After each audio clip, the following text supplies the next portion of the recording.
मनाली से कुछ किलोमीटर दूर या यूं कहें कि कुछ मिनटों की दूरी पर इतने खूबसूरत खूबसूरत गांव हैं जिनका नाम आपने कभी नहीं सुना होगा। इतने खूबसूरत हैं कि आंखें उनकी खूबसूरती को निहारते थकती नहीं हैं। यहाँ पर कुछ गांव ऐसे भी हैं जो ऐतिहासिक हैं और कुछ गांव ऐसे भी हैं जो हमेशा बर्फ से ढके रहते हैं। बहुत से गांव तो अपनी खूबसूरती के लिए जाने जाते हैं और इन सभी विलेजेस से दिखते हैं पहाड़ों के बेहद खूबसूरत नज़ारे। और आज मैं जिस विलेज की बात करने जा रही हूँ वह मनाली से केवल और केवल 15 किलोमीटर की दूरी पर है, जिसका नाम है सेथन।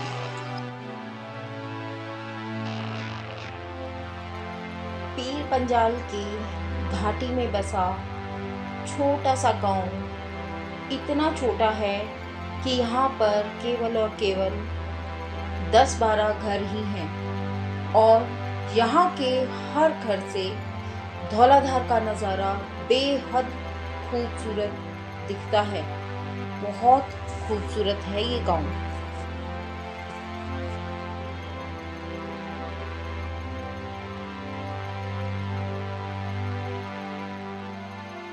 बहुत ही खूबसूरत जगह है ये और कोई भी आइडिया नहीं लगा सकता कि मनाली के पास इतनी खूबसूरत जगह होगी। चारों तरफ आप नजर घुमा लो, आप आश्चर्य से भर जाओगे। इतनी खूबसूरत जगह है कि बस पूछो मत। लेकिन यहाँ खूबसूरती तो है ही, उसकी आपको एक कीमत भी चुकानी पड़ती है। बहुत बर्फ पड़ती है, हर घर के बाहर बर्फ की ऊंची ऊंची चादरें बिछी होती हैं। एक घर से दूसरे घर जाना भी कभी कभी मुश्किल हो जाता है। कल्पना कीजिए सर्दी का मौसम है और आप एक छोटे से गांव में हैं जो हर तरफ बर्फ से ढका हुआ है। गांव में करीबन 1 दर्जन घर हैं और सभी एक दूसरे को जानते हैं। अब जब चारों तरफ आप नजर घुमाएंगे ना तो आपको बर्फ से ढके पहाड़, सूरज को चूमती हुई चोटियां देख पाएंगे। पहाड़ी पर कुछ मुट्ठी भर पर्यटक और स्थानीय लोग पर्यटकों को स्की और स्नोबोर्ड करना सिखा रहे होंगे। बच्चे इधर उधर भागते हैं और बर्फ में एक दूसरे के ऊपर गिर रहे हैं। ऐसा तब है जब आप जैकेट में कवर हैं और एक कप चाय और मैगी की गरम प्लेट के साथ जिंदगी के मजे ले रहे हैं। आपको यह सब सोचने में मजा आया ना?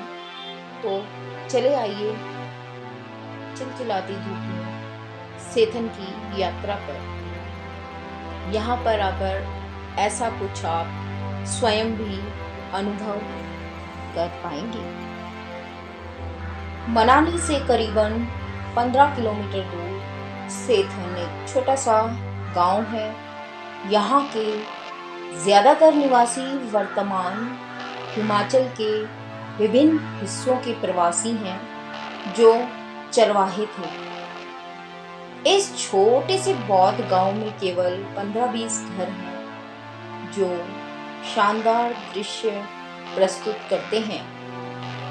यहाँ पर्यटक सेथन से राजसी धौलाधार पर्वतमाला के साथ साथ पीर पंजाल पर्वतमाला को विभाजित करते हुए उसके तल पर बहने वाली व्यास नदी को भी देख सकते हैं।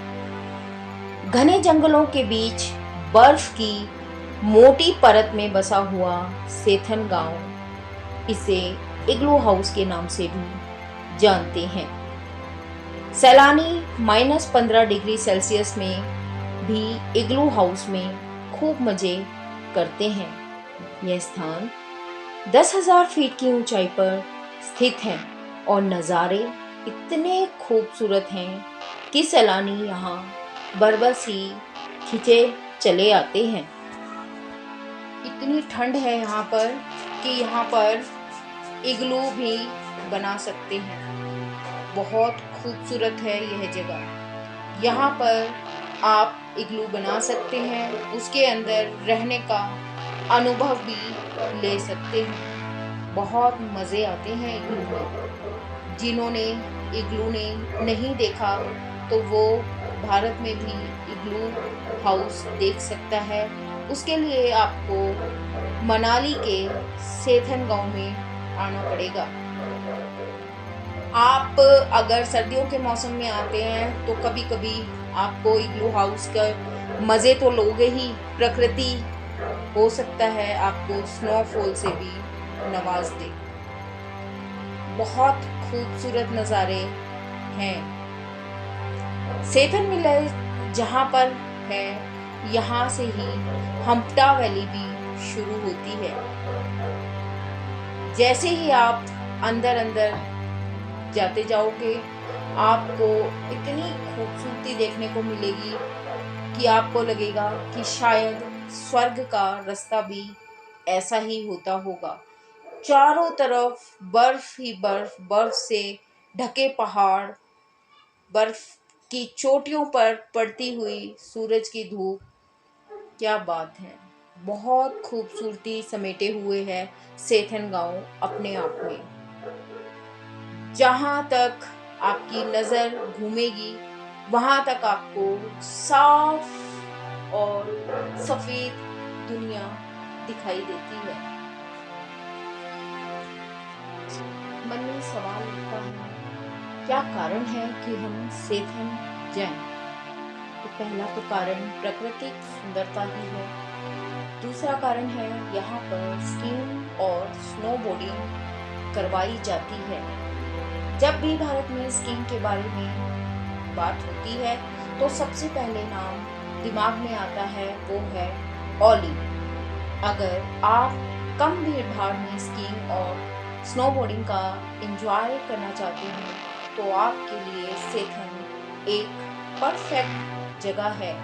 यह जगह आपको कम भीड़ में, कम प्रदूषण में और अधिक शांतिपूर्ण जो परिस्थिति है उसमें एंजॉय करने के लिए बाधित कर देती है। दूसरा कारण है यह देश की पहली ऐसी जगह है जहां पर इग्लू तैयार किए गए हैं और इग्लू के अंदर का जो बिस्तर है ना वो भी बर्फ का ही बना हुआ है। यहाँ पर आपको खाने से लेकर एडवेंचर गेम आदि सभी का इंतजाम देखने को मिल जाएगा और यह आनंद केवल आप सर्दियों के दौरान ले सकते हैं। यहाँ आने का सबसे अच्छा समय है मिड जनवरी टू अप्रैल। यह एक ऐसा एक्सपीरियंस है जिसे किसी को भी मिस नहीं करना चाहिए। जब हम किसी यात्रा पर जाते हैं तो हम हमेशा एक नई जगह के बारे में जानना चाहते हैं। अपने अनुभवों को आजमाने के लिए और अपने लोगों को आनंद देने के लिए हम कभी कभी ऐसा करते हैं या कभी कभी हम आनंद लेने के लिए भी ऐसा करते हैं। तो यहाँ पर आप आकर ट्रैकिंग का भी आनंद उठा सकते हैं।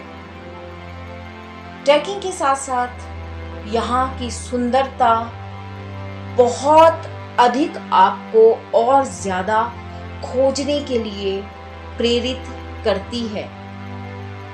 अगर आप इस चीज को ध्यान में रखेंगे तो आपको यहाँ पर ट्रैक की जो है सुविधा भी प्रदान होगी। गर्मी और सर्दी के दौरान आप यहाँ आ सकते हैं और यहाँ आकर आप कई दिनों तक चलने वाले एक जो ट्रैक है हम्टा ट्रैक, उसका आनंद उठा सकते हैं, जिसके लिए सेथन बेस कैंप के रूप में जाना जाता है।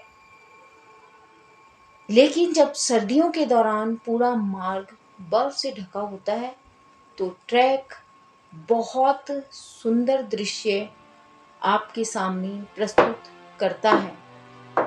अब तक के ब्लॉग में तो आप जान ही गए होंगे जो मैं बात कर रही हूँ यहाँ की सुंदरता की। जी हाँ, यहाँ दुनिया के अद्भुत नज़ारे आपको देखने को मिलते हैं। लेकिन मेरे शब्दों पर ना जाएं, इसका अनुभव आकर आप यहाँ पर लें, उसकी सुंदरता को आप स्वयं अनुभव करें। यह जगह व्यक्तिगत रूप से बहुत खूबसूरत है, कहने में बेहद दुखद है, लेकिन यह सच है कि एक प्रदूषित और रोशनी से भरे शहर में आपको तारे नहीं दिखाई देंगे। बिल्कुल भी संभव नहीं है। अगर आप इन नज़ारों का लुत्फ उठाना चाहते हैं तो आप रात के समय आकाश जो सितारों से भरा होता है और चांदनी पहाड़ों को रोशन कर रही होती है तो एक अद्भुत मंजर देखने को मिलता है। इस मंजर को भला कौन मिस करना चाहेगा। और सबसे बड़ा कारण है लो नेटवर्क। जी हाँ, यहाँ पर आपके जो फ़ोन है ना उसका रेगुलर नेटवर्क नहीं है। आखिरी जो नेटवर्क है वो आपको सेथन से पहले ही मिलता है। किसी भी नेटवर्क के बिना आप हर पल नोटिफिकेशन की चिंता से दूर एंजॉय कर पाएंगे। तो अब सेथन कैसे पहुंचे? मनाली से टैक्सी लेकर 15 किलोमीटर दूर हम्टा तक जाया जा सकता है। उसके साथ ही सेथन गांव लगता है। टैक्सी आपको 1500 रुपए तक मिल जाएगी। यदि बर्फ के कारण सड़क बंद हो तो मनाली से 3 किलोमीटर दूर प्रीणी नामक स्थान से पैदल 12 किलोमीटर का सफर तय करके यहाँ पर आप पहुंच सकते हैं। तो क्या सोच रहे हैं आप? कैसा लगा आपको आज का मेरा ये व्लॉग? ज़रूर बताइएगा और आप यहाँ आकर इसकी सुंदरता का स्वयं अनुभव कीजिएगा। तो दोस्तों, मिलते हैं इसी ही तरह के और खूबसूरत व्लॉग्स में, जिसमें मैं आपको हिमाचल की छुपी हुई सुंदरता, सुंदर दृश्यों के बारे में अवगत समय समय पर करवाती रहूँगी। अगर आज का व्लॉग मेरा पसंद आए तो एक लाइक कीजिए, एक प्यारा सा मैसेज मेरे कमेंट बॉक्स में ज़रूर छोड़िएगा। मिलते हैं, तब तक के लिए बाय बाय दोस्तों।